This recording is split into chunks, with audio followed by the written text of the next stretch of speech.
أعوذ بالله من الشيطان الرجيم بسم الله الرحمن الرحيم. Bonjour ou bonsoir à toute personne qui va écouter la cassette, que ce soit chrétien ou musulman. Je vous salue par la salutation de Dieu. Assalamu alaikum. Alors, ce matin, je suis là pour vous donner des explications par rapport à ce que j'avais dit en disant que Jésus-Christ a tué quelqu'un. Les gens étaient pressés de voir le verset et il y en a même qui m'ont demandé d'enlever dans la Bible et non dans les Corans parce qu'ils ne vont pas croire à ce qui est écrit dans les Corans. Alors, ne soyez pas pressés, c'est un défi que j'ai lancé. À la fin, vous aurez la réponse, ou bien du moins là où j'arriverai, le moment fatidique où là, si j'arrive à la partie où il y allez, je vais vous communiquer et vous allez comprendre pourquoi j'ai dit ça et vous saurez. Alors d'abord, avant de rentrer dans le vif du sujet, j'aimerais d'abord dire quelque chose à toute personne, que ce soit chrétien ou musulman, de faire attention aux stéréotypes. C'est que vous entendez souvent parler que des hadiths, des hadiths, de quoi que ceci, cela, ou de, voilà. Le Coran est là, la Bible est là. Si nous voulons consulter quelque chose, c'est dans ces deux livres. Si vous prenez les hadiths, bien vrai qu'il y a des hadiths qui sont vrais, mais il y a des hadiths aussi qui sont pour les ennemis de l'islam. Alors, comme tout est écrit en arabe et que nous qui avons appris l'arabe, nous ramassons tout et nous en faisons les hadiths qui proviennent des prophètes. Alors que non, une seule personne peut fabriquer 5000 hadiths. Ça ne veut pas dire que c'est tout ça que le prophète a dit. Non, il y a pour les ennemis de l'islam aussi, il y a ce qui est vrai aussi. Mais le Coran est là pour ce qui est éternellement inchangeable, personne ne peut changer, on ne peut pas modifier, et c'est là la vérité est là. Alors, dans la Bible, on peut trouver aussi la vérité. Alors maintenant, si vous prenez le temps, en tant que musulman ou chrétien, vous vous accrochez à ce stéréotype-là pour se dénigrer, ça n'a pas de sens. Nous, musulmans, nous croyons à Jésus-Christ, à sa sainteté. Nous ne dénigrons jamais un prophète. Nous n'injurions jamais un prophète. Mais les chrétiens, eux, ils ont l'habitude d'insulter le prophète Mohammed sallallahu alayhi wa sallam. Chose qui n'est pas normale.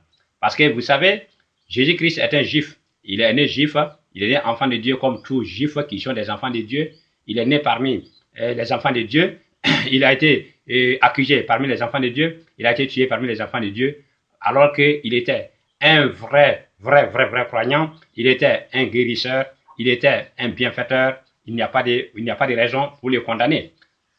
Alors, selon vous, si les enfants de Dieu, parmi les enfants de Dieu, un enfant de Dieu est né et il faisait du bien, il ne faisait jamais du mal et que les gens l'ont attrapé pour le tuer, est-ce que pensez-vous que ces enfants de Dieu vont accepter une autre personne d'une autre nation, tel que le prophète Mohammed qui est né en Arabie?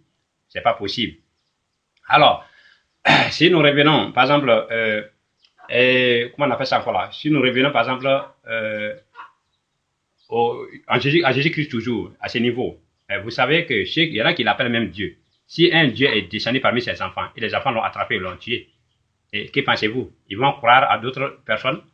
Si les chrétiens aujourd'hui, vous pensez que le prophète sallallahu alayhi wa sallam est un menteur, qu'il ne vient pas de Dieu, vous donnez raison aux juifs qui ont taxé Jésus-Christ des bâtards, des magiciens, des bandits cons, des menteurs, d'imposteurs, de tout. Et ils disent même qu'aujourd'hui, il est en enfer et en train de purger sa peine.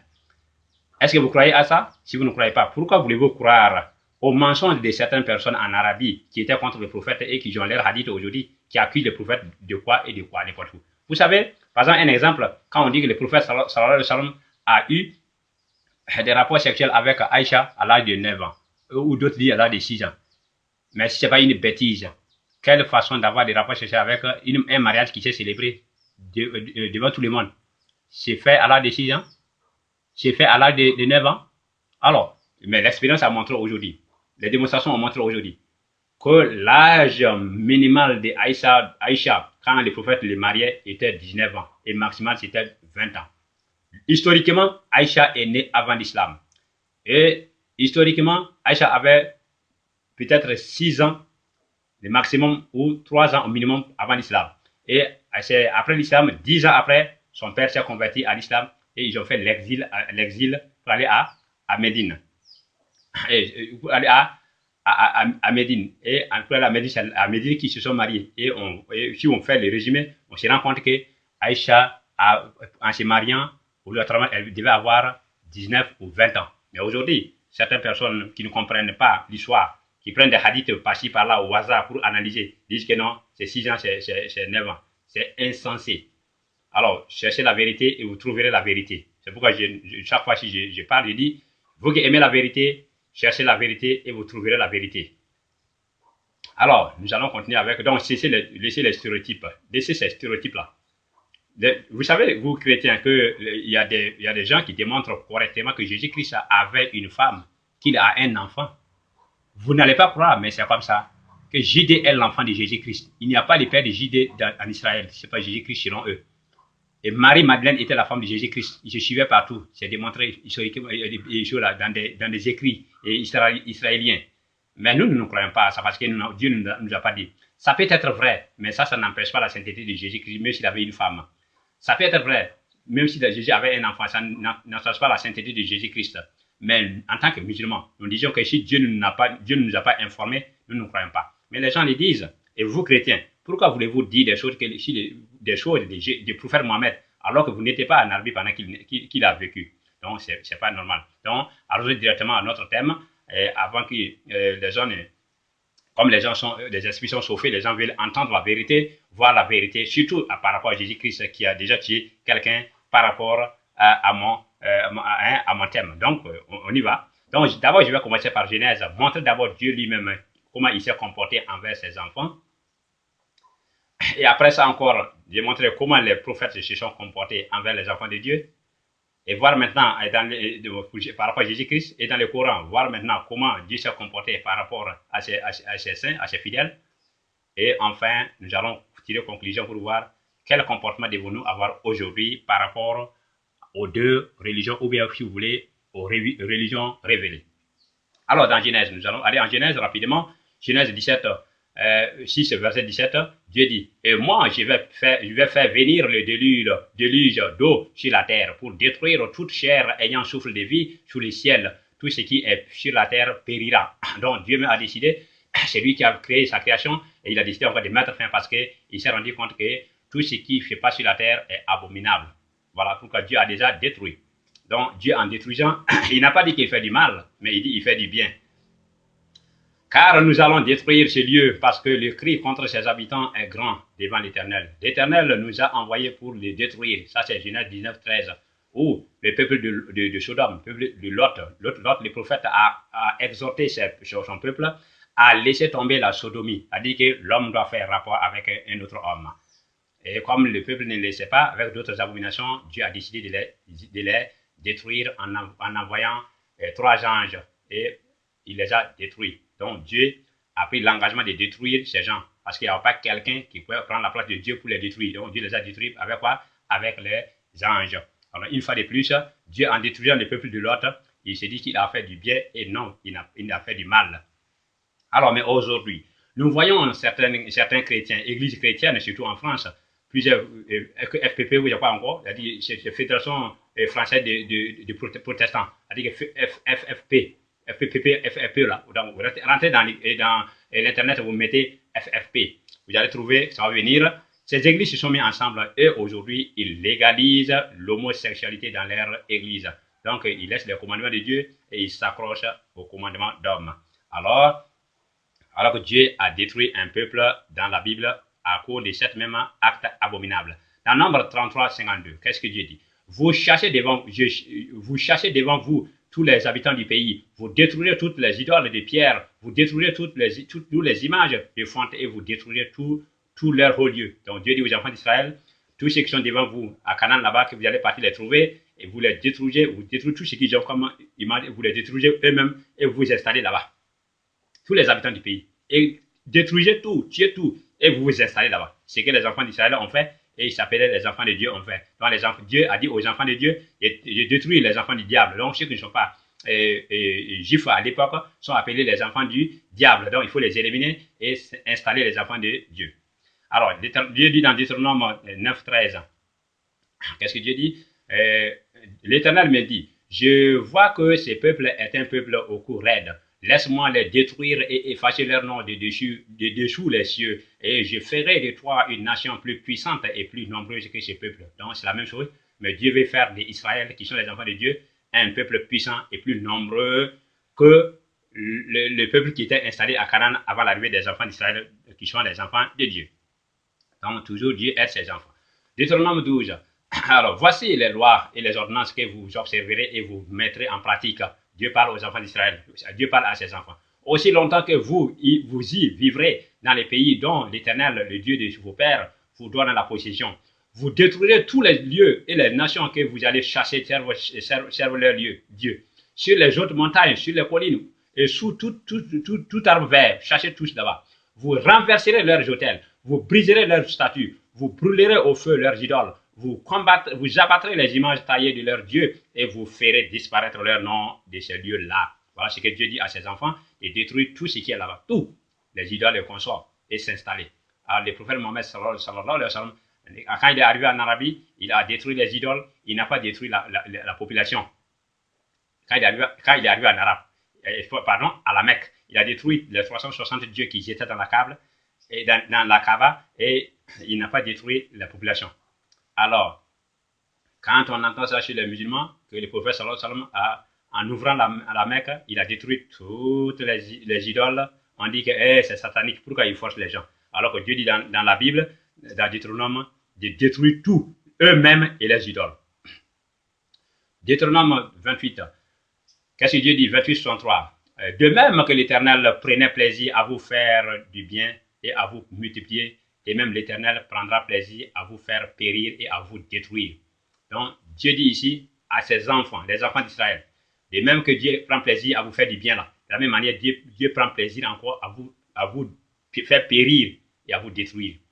Donc, pourquoi? Si vous faites du mal, si vous abandonnez la loi de Dieu, si vous abandonnez le Dieu éternel et vous adorez les idoles, Dieu va vous faire quoi? Dieu va vous détruire. Donc, voilà ce que Dieu dit à ses enfants. Même pas nous, hein, c'est à ses enfants il parlait.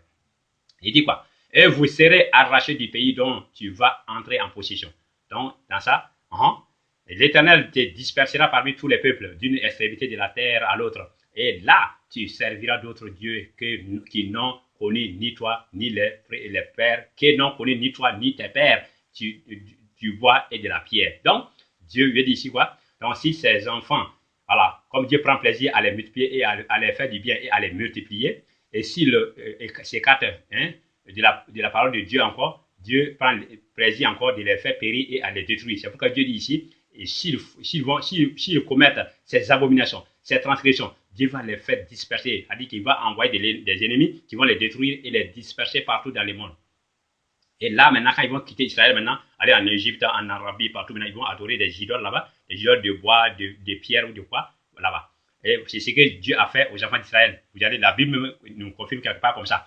Dieu les a détruits, il les a dispersés. C'est Jésus-Christ qui devait venir les réunir maintenant pour leur donner une seconde chance de repentance. Donc, la repentance de leurs péchés. Donc, c'est pourquoi Jésus-Christ, en venant, il dit, je suis venu pour chercher les brebis perdues de la maison d'Israël. Les gens ne connaissent pas ce que c'est que les brebis perdues. Les brebis perdues sont ceux-là que Dieu a permis aux ennemis de les détruire et les disperser partout dans le monde. Donc, ils sont perdus. Donc, c'est Jésus qui doit maintenant les réunir maintenant en Israël. C'est ça la mission de Jésus-Christ. Alors, donc, nous continuons. Samuel 24, 2 Samuel 24 et 15. L'Éternel envoya la peste en Israël, depuis le matin jusqu'au temps fixé. Et dedans, à Beersheba, il mourut 70 000 hommes parmi le peuple. Donc, Dieu a envoyé sa peste. La peste doit détruire 70 000 personnes. Et c'est Dieu qui a envoyé. Et il s'est dit qu'il fait du bien et non du mal. Comme l'ange étendait la main sur Jérusalem pour la détruire, l'Éternel s'est répandit de ses mal. Et il dit à l'ange qui faisait périr le peuple, assez, retire maintenant ta main. L'ange de l'Éternel était près de l'air d'Arva, le Jébusien. Donc, ici, Dieu a dit à l'ange, détruis Israël. Et l'ange élève sa main et détruit tout. Maintenant, Dieu lui dit maintenant, c'est assez maintenant, il faut laisser tomber. Maintenant, il faut laisser maintenant. Donc, c'est Dieu qui donne l'ordre, et Dieu qui donne l'ordre encore de laisser tomber encore. Donc, Dieu en détruisant ces gens, pourquoi il le fait? Parce qu'il s'est dit qu'il fait du bien, c'est pour les corriger. Roi 24, 24, 2. 24, 2. Alors l'Éternel envoya contre Jakim des troupes de Chaldéens, des troupes de Syriens, des troupes de Moabites et des troupes d'Ammonites. Il les envoya contre Juda pour les détruire, selon la parole que l'Éternel avait prononcée par ses serviteurs, les prophètes. Donc, Dieu envoie voilà, des troupes de Syriens, des troupes de Moabites pour aller détruire quoi? Pour aller détruire contre Juda, pour détruire Juda. Alors, donc, c'est Dieu qui donne de l'ordre à d'autres personnes, à d'autres peuples d'aller détruire ses enfants. Alors, Jérémie 13, 14. Je les briserai les uns contre les autres, les pères et les fils ensemble, dit l'Éternel. Je n'épargnerai pas, je n'aurai point de pitié, point de miséricorde, rien ne m'empêchera de les détruire. Écoutez et prêtez l'oreille, ne soyez point orgueilleux, car l'Éternel parle. Donc, voilà ce que Dieu dit. C'est Dieu lui-même qui parle. Vous avez bien entendu? Donc, c'est Dieu qui parle et c'est lui qui parle et il se dit qu'il fait du bien. Il va les briser, donc il n'aura pas de pitié. Je n'aurai point de pitié. Je n'épargnerai pas. Il n'y aura pas de pitié, point de miséricorde Dieu. Miséricorde aussi. Rien ne m'empêchera de les détruire. Donc Dieu s'apprête pour les détruire et rien ne peut empêcher Dieu de les faire. Donc Dieu en les faisant, Dieu s'est dit, il fait du bien. Jérémie 14, 12. S'ils gênent, je n'écouterai pas leurs supplications. S'ils offrent des holocaustes et des offrandes, je ne les agréerai pas. Car je veux les détruire par l'épée, par la famine et par la peste. Par l'épée, il va susciter des ennemis qui vont venir les tuer. Et par la peste et la famine est là aussi. Alors, ici, Dieu parle aux enfants d'Israël toujours. Même s'ils vont prier, faire des holocaustes, des offrandes, Dieu ne veut pas. Il faut les détruire. Donc, et ce sont ces enfants que Dieu les détruit. Même pas les païens, ce sont les enfants de Dieu. Jérémie 14. J'enverrai contre eux 4 espèces de fléaux, dit l'Éternel, l'épée pour les tuer, les chiens pour les traîner, les oiseaux du ciel et les bêtes de la terre pour les dévorer et les détruire. Donc, voilà ce que vous avez bien entendu. Jérémie 51, 11. Aiguisez les flèches, saisissez les boucliers. L'Éternel a excité l'esprit des rois de Médie parce qu'il veut détruire Babylone, car c'est la vengeance de l'Éternel, la vengeance de son peuple. Donc ici, vous voyez, si vous faites attention, Dieu détruit ses ennemis, Dieu détruit ses enfants, et Dieu aide ses enfants aussi à détruire les autres encore. Et ici, il dit aiguisez les flèches, saisissez les boucliers. L'Éternel va détruire où ça? Babylone. C'est-à-dire que l'ennemi de Dieu, c'est-à-dire Dieu dit car c'est la vengeance de l'Éternel. Dieu se venge parce que Babylone a attaqué son peuple et la vengeance de son temple. Alors, Ézéchiel 21, 31. Je répandrai sur toi ma colère, je soufflerai contre toi avec le feu de ma fureur, et je livrerai entre les mains d'hommes je te livrerai entre les mains d'hommes qui dévorent, qui ne travaillent qu'à détruire. Donc ici, tu veux dire à Israël, je vais te laisser aux ennemis qui vont te détruire, parce que ton comportement est mauvais. Ésaïe 5. Car ils ont dédaigné la loi de l'Éternel des armées, et ils ont méprisé la parole du Saint Israël. C'est pourquoi la colère de l'Éternel s'enflamme contre son peuple. Il étend sa main sur lui, et il le frappe. Les montagnes s'ébranlent, et les cadavres sont comme les balayures au milieu des rues. Malgré tout cela, sa colère ne s'apaise point. Et sa main est encore tendue. Voilà ce que Dieu dit encore ici. Donc, vous avez bien entendu, Dieu a détruit beaucoup. Les montagnes s'ébranlent et les cadavres sont comme des balayures au milieu des rues. Donc, ça dit que mais Dieu, en les détruisant, s'est dit qu'il a fait du bien. Donc, c'était une correction qu'il a de faire et non un dégât selon la Bible et Dieu. Ésaïe 13. Oracle sur Babylone. Révélé à Ésaïe, fils d'Amos. Sur une montagne nue, dressez une bannière. Et élevez la voix vers eux, faites des signes avec la main, et qu'ils franchissent les portes des tyrans. J'ai donné des ordres à ma sainte milice, la sainte milice, les saints militaires, les militaires qui combattent au nom de Dieu. Donc, si la sainte milice ici, donc si les militaires sont saints, s'ils combattent une guerre qui est sainte, c'est la guerre sainte. Parce qu'un militaire saint, quoi, fait une guerre sainte. Alors, j'ai appelé les géros de ma colère, ceux qui se réjouissent de ma grandeur. Vous voyez, il appelle des géros de sa colère, et ceux qui se réjouissent de la grandeur de Dieu. On entend une rumeur sur les montagnes, comme celle d'un peuple nombreux. On entend un tumulte de royaumes, des nations rassemblées. L'Éternel des armées passe en revue l'armée qui va combattre. Passe en revue pour voir, on a combien d'armées. Dieu me regarde ça, et il y a combien qui peuvent combattre tous ces mondes-là. Ils viennent d'un pays lointain, de l'extrémité des cieux. L'Éternel et les instruments de sa colère vont détruire toute la contrée. Vont détruire tout. Alors si on regarde ici, quand on parle par exemple de guerre sainte, les gens pensent que c'est un blasphème. Ce n'est pas un blasphème. La guerre sainte, il y a son synonyme, même chez nous, au Burkina Faso ici, qu'on appelle légitime défense. C'est ça la guerre sainte. C'est aussi un saint doit faire le combat. Un saint doit faire un combat, il doit combattre dans la légalité. Ce n'est pas ceux qui se lèvent pour détruire les gens au hasard. On ne sait pas qui on attaque et on attaque. Non, c'est celui-là qui t'attaque et que tu vas te défendre et défendre tes intérêts. Donc Dieu, quand Dieu détruit, il défend ses intérêts. Alors dans ces conditions-là, si le but de la guerre c'est d'établir la paix sur la terre, en ce moment c'est la guerre sainte. Mais si le but de la guerre c'est de se lever à aller tuer quelqu'un que tu ne connais pas, ou essayer de forcer quelqu'un, en ce moment ce n'est pas une guerre sainte. Donc c'est pourquoi Dieu dit ici, j'ai donné des ordres à ma sainte milice. Les saints militaires font une guerre sainte. Voilà ce que ça veut dire. Sinon c'est pas un mot qui est sorcier, mais c'est la manière d'entendre et c'est la manière d'agir qui fait la différence. Voici les jours de l'Éternel, arrive jour cruel, jour de colère et d'ardente fureur, qui détruira la terre en solitude, donc il les exterminera les péchés. Donc il en exterminera les péchés. Donc Dieu va détruire tous ceux qui sont pécheurs. Ésaïe 34, 2. Car la colère de l'Éternel va fondre sur toutes les nations et sa fureur sur toute leur armée. Il les voue à l'extermination et les livre au carnage. Vous connaissez ce que c'est carnage? Carnage. Alors, leurs cadavres exhalent la puandeur et les montagnes se fondent dans leur sang. Tout ça, c'est les carnages que Dieu a fait, les exterminations, les destructions que Dieu a fait dans la Bible, surtout dans l'Ancien Testament. Alors, que dit Dieu encore? Dieu dit ici, réveille-toi, Jérusalem, qui a bu de la main de l'Éternel la coupe de sa colère, qui a bu, chiché jusqu'à la lie de la coupe, jusqu'à la lie de la coupe d'étourdissement. Vous le verrez et votre cœur sera dans la joie, et vos os répandront de la vigueur comme l'herbe. L'Éternel manifestera sa puissance envers ses serviteurs, mais il fera sentir sa colère à ses ennemis. Donc Dieu a des ennemis et il les détruit en aidant quoi? Ses serviteurs, ses enfants.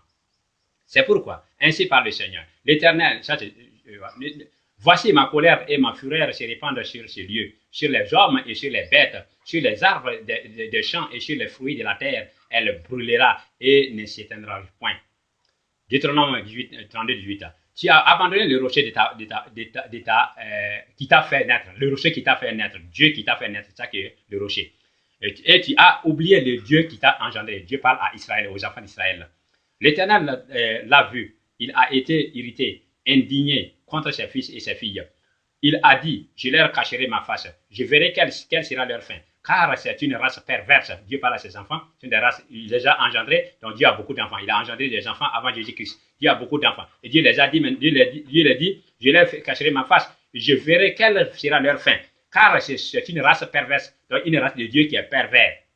Donc une race de Dieu qui est perverse. Donc Dieu dit, c'est une race perverse. Ce sont des enfants infidèles. Donc les enfants de Dieu sont infidèles. Ce sont des enfants d'Israël. Donc Dieu dit encore, ils ont excité ma jalousie par ce qui n'est point Dieu. Donc ils ont laissé moi Dieu, ils ont adoré des idoles. Ils m'ont irrité, donc ils m'ont fait fâcher moi Dieu par leurs vaines idoles, avec les vaines idoles. Et moi, j'exciterai leur jalousie. Moi aussi, Dieu aussi, je vais exciter leur jalousie. Je vais les faire fâcher aussi par ce qui n'est point un peuple. Par un peuple qu'eux considèrent que c'est des barbares. C'est-à-dire c'est l'Arabie. Je les exciterai par une nation insensée. Les Arabes, les Juifs considèrent les Arabes comme des insensés. Dieu dit, je vais les exciter, je vais les faire fâcher par eux maintenant. En suscitant les prophètes Mohammed en Arabie, les Juifs sont devenus jaloux et c'est ce que Dieu a dit dans la Bible. Car le feu de ma colère est allumé et il brûlera jusqu'au fond du séjour des morts. Il dévorera la terre et ses produits. Il embrassera les fondements des montagnes. Voilà ce que Dieu dit. Alors continue. Dans Exode 23, 22. Mais si tu écoutes sa voix, et si tu fais tout ce que je te dirai, je serai l'ennemi de tes ennemis et l'adversaire de tes adversaires. Voilà ce que Dieu dit. Donc si Israël accepte, respecter ce que Dieu veut, Dieu sera l'ennemi de ses ennemis et l'adversaire de ses adversaires. Pour l'aider à détruire et je les j'exterminerai tes ennemis. Deutéronome 33. Nul n'est semblable au Dieu d'Israël. Il est porté sur les cieux pour venir à ton aide. Il est avec majesté porté sur les nuées. Le Dieu d'éternité est un refuge, et sous ses bras éternels est une retraite. Devant toi, il a chassé les ennemis, et il a dit, extermine. Donc Dieu est devant les enfants d'Israël, il chasse les ennemis, et Dieu à ses enfants, il faut les exterminer, vous les tuer. Et Dieu se dit qu'il fait quoi? Il fait du bien, parce qu'il aidait ses enfants. Samuel 15. L'Éternel t'avait fait périr en disant, va de vous l'Éternel t'avait fait partir en disant, va et de vous par interdit ces pécheurs, les Amalékites. Tu leur feras la guerre jusqu'à ce que tu les aies exterminés tous. Donc c'est Dieu qui dit de faire la guerre jusqu'à tous, n'est rien laissé. J'ai été avec toi partout où tu as marché. J'ai exterminé tous tes ennemis devant toi. Et j'ai rendu ton nom grand comme le nom des grands qui sont sur la terre. Donc Dieu dit à David, moi Dieu, j'ai marché devant toi, j'ai tué tous tes ennemis, j'étais classé parmi les grands du monde. Donc qu'est-ce qui a fait David un grand du monde? Parce qu'il a pu exterminer ses ennemis et qui sont des agresseurs. Dieu en disant ça, il s'est dit qu'il fait du bien. Les femmes qui chantaient répondaient les unes aux autres et disaient, Saoul a frappé ses 1000 et David 10 000. Donc, on chante la loi de David pour dire qu'il a beaucoup tué. Alors, si nous revenons ici, là, par exemple, dans le Coran, si on dit par exemple que Dieu a aidé les musulmans, on dit c'est satanique. Alors, Dieu ne tue pas, Dieu n'aide pas. Alors, ça, c'est satanique. Alors, mais si c'est dans la Bible, et c'est la parole, c'est Dieu qui a dit, et ça, c'est la parole de Dieu. C'est ce qui fait que souvent, il y a l'injustice, et l'injustice amène des violences. Évitons ça. Jérémie 50. Monte contre le pays doublement rebelle, contre ses habitants, et châtie-les, poursuit, massacre, extermine, dit l'Éternel. Écoute entièrement mes ordres. Donc, c'est les ordres de Dieu. Monte contre eux. Voilà. Châtie-les, poursuit, massacre, extermine. L'Éternel doit exécuter entièrement ses ordres. Donc, Dieu a un ordre d'aller exterminer ses ennemis, exterminer les mécréants et exterminer ceux qui ne sont pas les enfants de Dieu. Et c'est un ordre. Alors, si c'est dans la Bible, c'est normal. Mais dans le Coran, c'est satanique. Il a dit, suivez-moi car l'Éternel a livré entre vos mains les Moabites, vos ennemis. Donc, Dieu a des ennemis, les ennemis de ses enfants. Dieu les a livrés afin qu'ils puissent les tuer. Ils descendirent après lui, s'emparèrent des nuées, des guets du Jourdain vis-à-vis du Moab. Et ne laissèrent passer personne. Ils bâtirent dans ce temps-là environ 10 000 hommes de Moab, tous robustes, tous vaillants, et pas un n'échappa. En ce jour, Moab fut humilié sous la main d'Israël, et le pays fut en repos pendant 80 ans. Donc c'est pour dire que voilà, tout ce que Dieu dit ici, donc il faut tout tuer. Voilà, il faut laisser échapper un seul. Autant le prophète Mohammed sallallahu alayhi wa sallam, lui, il combattait ceux qui refusaient quoi? La propagation de la religion. Mais non tuer les gens au hasard. Ils sortiront, Josué 11, ils sortirent eux et toutes leurs armées, avec eux formant un peuple innombrable comme le sable qui est sur les bords de la mer, et ayant des chevaux et des chars en très grande quantité. Tous ces rois fixèrent un lieu de réunion et vinrent camper ensemble près de Joe de Ménon pour combattre contre Israël. L'Éternel a dit à Josué, ne les crains point, car demain, à ce moment-ci, je les livrerai tous frappés devant Israël. Tu couperas les jarrets et leurs chevaux, de leurs chevaux, et tu brûleras au feu leurs chars. Josué, avec tous ces gens de guerre, arriva subitement sur eux, près des jours de Ménon.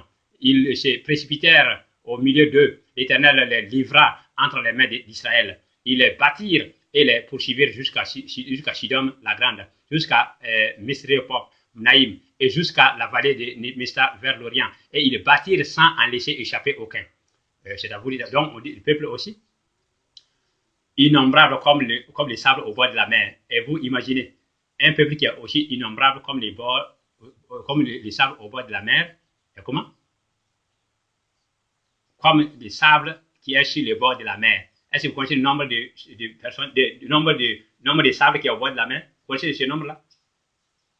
Même si on enlève des sabres avec les poignets de la main comme ça, on ne connaît pas les nombres. Hein? Donc, c'est-à-dire que tout ça, Josué les a tués tous sur l'ordre de Dieu sans laisser aucun. Et ce qui veut dire que Dieu, en faisant ça, il s'est dit quoi? Il a fait du bien, il a fait du mal. Dieu s'est dit qu'il a fait du bien. Alors, Josué 10, 12, qu'est-ce que Dieu dit? Alors Josué parla à l'Éternel le jour où l'Éternel livra les Amoriens aux enfants d'Israël. Et il dit en présence d'Israël, soleil, arrête-toi sur Gabon. Et toi, lune, sur la vallée. Et le soleil s'arrêta, et la lune suspendit sa course, jusqu'à ce que la nation y tirait vengeance de ses ennemis. Cela n'est-il pas écrit dans le livre de Liste? Donc, le soleil s'arrêta au milieu du ciel, et ne se hâta point de se coucher. Personne, presque tout un jour, pour permettre à Dieu, aux enfants de Dieu de tuer leurs ennemis. L'Éternel lui dit, passe au milieu de la ville, au milieu de Jérusalem, et fais une marque sur le firon des hommes qui soupirent et qui gémissent à cause de toutes les abominations qui s'y commettent. Et à mes oreilles, il dit aux autres, passez après lui dans la ville et frappez, que votre œil soit sans pitié. Et n'ayez point de miséricorde, tuez, détruisez les vieillards, les jeunes hommes, les vierges, les enfants et les femmes, mais n'approchez pas de quiconque aura sur lui la marque. Et commencez par mon sanctuaire. Ils commencèrent par les anciens qui étaient devant la maison. Donc, il dit tuer tout, les vieillards, les enfants, les femmes, tout. Alors qu'en islam, même si l'ennemi attaque les musulmans, autant des prophètes, ce sont les guerriers seulement qu'on doit les combattre. Lévitique 27, 26 et 7. Vous poursuivrez vos ennemis et ils tomberont devant vous par l'épée. 5 d'entre vous en poursuivront 500 et 100 d'entre vous en poursuivront 10 000. Et vos ennemis tomberont devant vous par l'épée. Je me tournerai vers vous, je vous rendrai fécond et je vous multiplierai et je maintiendrai mon alliance avec vous. Donc, 5 d'entre eux doivent en peut poursuivre 100.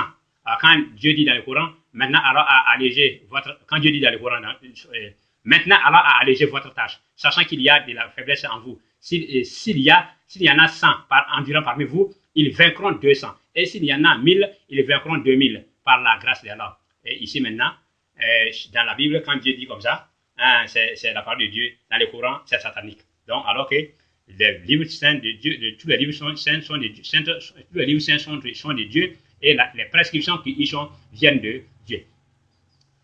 Josué 5.13. Comme Josué était près de Jéricho, il leva les yeux et regarda. Voici un homme se tenait debout devant lui, son épée nue dans la main. Il alla vers lui et lui dit, es-tu des nôtres ou de nos ennemis?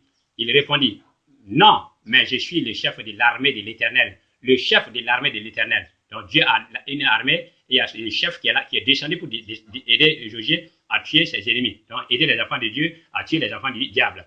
J'arrive maintenant. Josué tomba le visage contre terre, se prosternant et il dit, qu'est-ce que mon Seigneur dit à mon serviteur?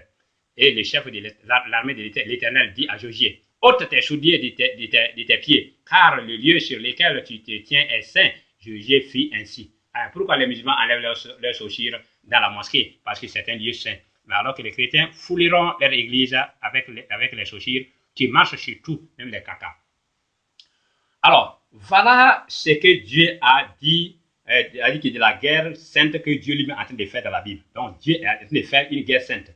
Dieu aide ses ennemis à détruire, Dieu aide ses enfants à détruire les ennemis. Dieu même détruit ses enfants pour les corriger. Donc, son enfant, il tire ses oreilles un peu pour qu'il ne fasse pas ça. Et il l'aide aussi à faire quoi? À lutter contre aussi ses ennemis. Voilà ce que Dieu dit dans la Bible. Et Dieu même marche devant les gens.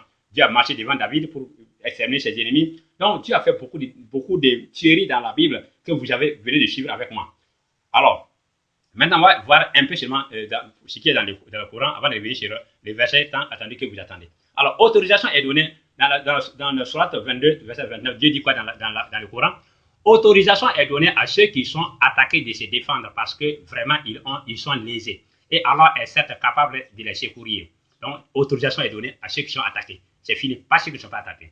Ceux qui ont été expulsés de leur demeure. Donc, si vous êtes chassé de votre demeure, autorisation vous est donnée d'attaquer. contre toute injustice simplement parce qu'il disait Allah est notre Seigneur. Et si Allah ne repoussait pas les gens les uns par les autres, les ermitages seraient démolis, ainsi que les églises, les synagogues et les mosquées où le nom d'Allah est beaucoup invoqué. Allah soutient certes ceux qui soutiennent sa religion. Allah est assurément fort et puissant. Surtout 22, verset 29. Voilà. Donc, autorisation est donnée à ceux qui sont attaqués, et non tout le monde. Et sachez qu'Allah est avec les pieux, à l'exception des associateurs avec lesquels vous avez conclu un pacte. Il y a quelque chose qui est passé ici. Ok. Ok, si le verset est incomplet, on va aller devant. Dans le Sourate 9, verset 4, qu'est-ce qu'il a dit?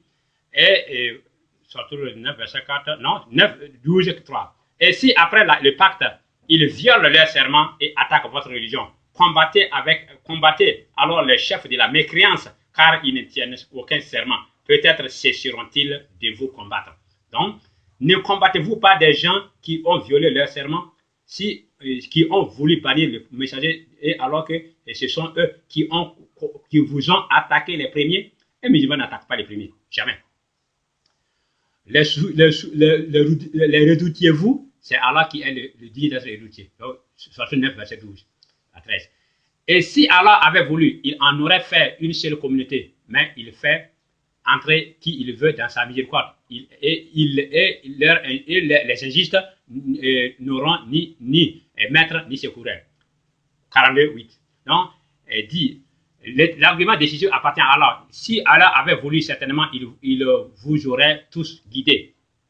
Jésus est pressé parce que l'heure là est arrivée, parce que nous avons 45 minutes, si ça dépasse, ça ne pourra pas être une seule épisode. Pourquoi j'ai dit ça rapidement? Donc, soyez attentifs. Et il se peut qu'Allah établisse de l'amitié entre vous et ceux d'entre eux dont vous avez été les ennemis.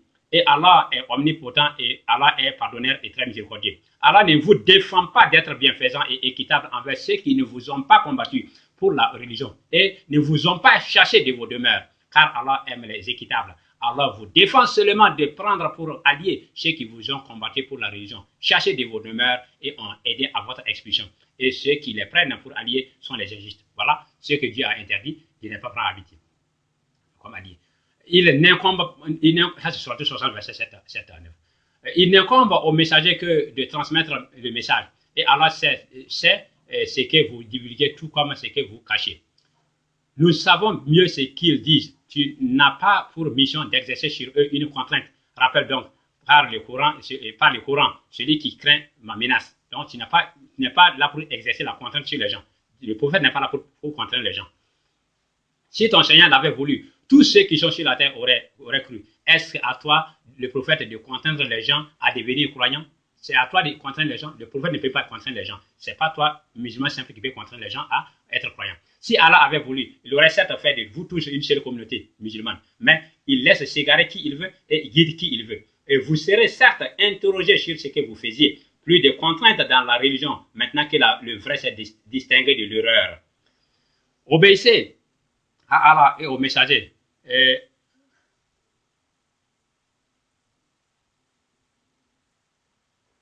Obéissez à Allah.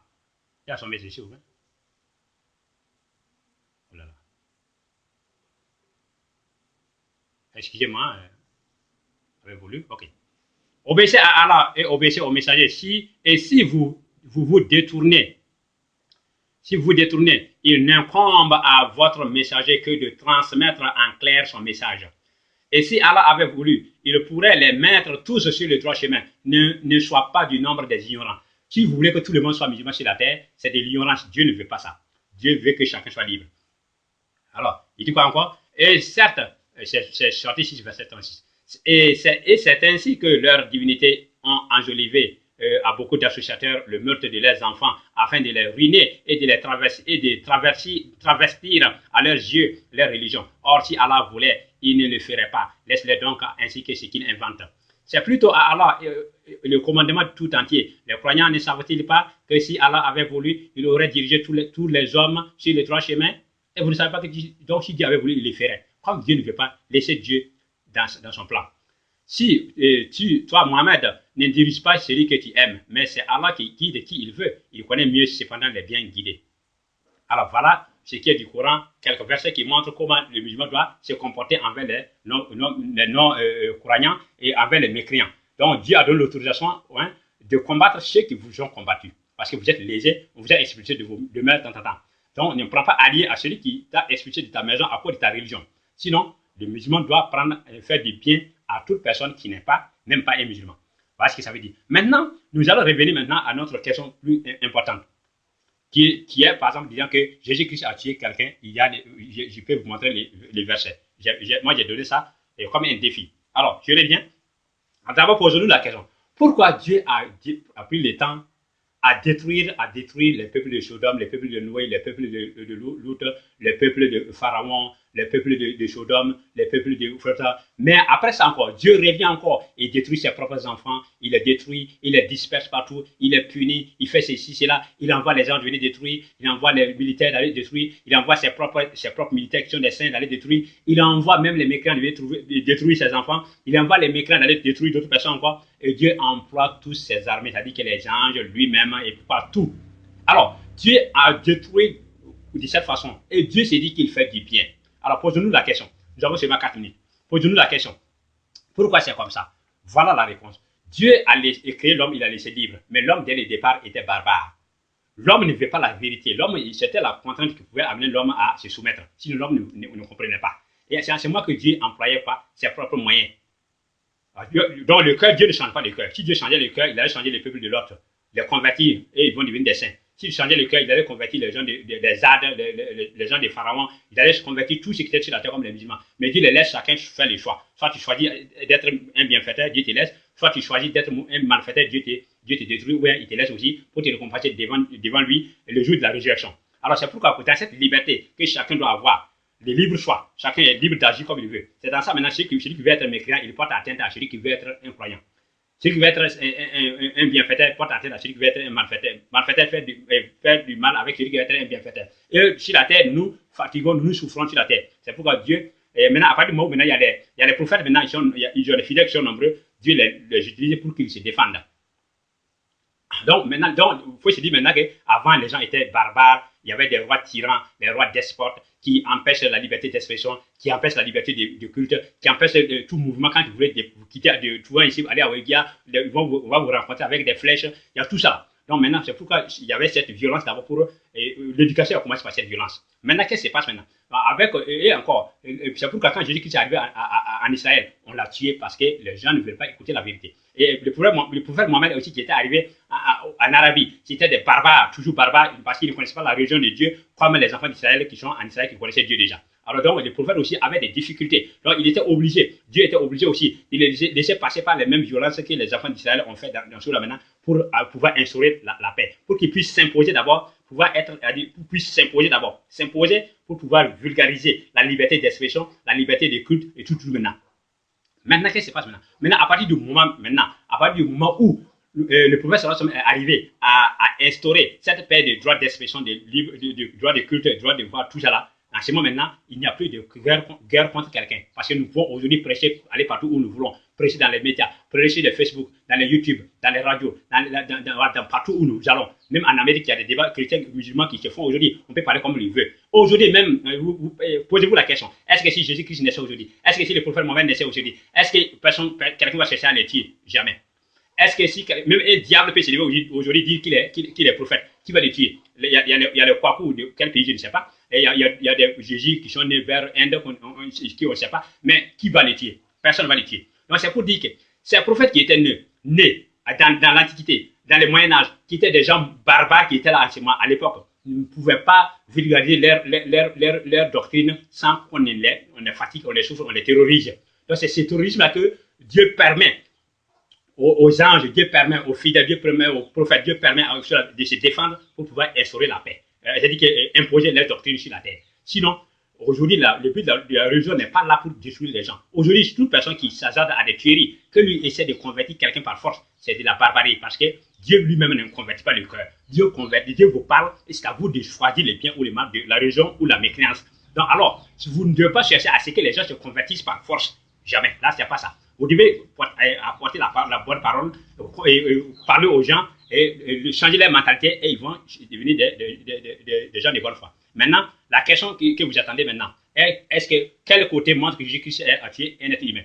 Jésus-Christ n'a jamais tué quelqu'un sur la terre. Je vous dis ça, et il n'y a pas ça. Je vous ai donné ce mot-là pour vous attirer à ce que vous écoutez bien ce que je vais dire. Mais chrétien, vous dites que Jésus-Christ est Dieu. Il est Dieu. Et il est le premier et le dernier. Dès la fondation du monde, il était là. Et c'est lui, Dieu, qui était là. Dieu ne change pas. Dieu ne change pas, il est éternel. Il ne change pas de paroles, il ne change pas de position, il ne change pas de façon de faire.